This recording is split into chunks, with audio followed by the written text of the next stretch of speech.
what you're talking about is having agency.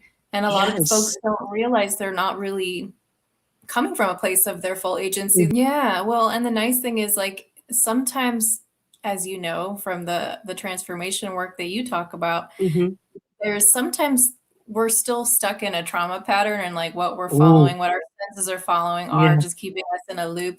But the nice thing is like in order to break that, you can't like do turn away from it. Like you said, you can't just put the Yeah. red flag in the back seat. You have to be Mm-mm. curious and approach it with Mhm. curiosity. Okay, why am I drawn to that? Why is this Yeah. happening?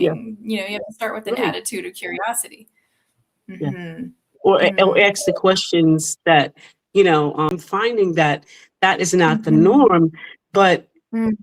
when you're out of that trauma state, you can comfortably say no without having to have any emotion attached to it.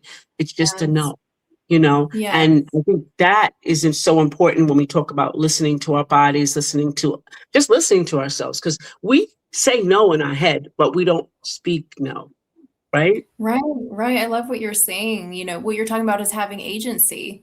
And a lot of folks Yes. don't realize they're not really coming from a place of their full agency. Hmm. Their responses are habitual instead Yeah. of coming from a Well, real that's pause good. and a choice.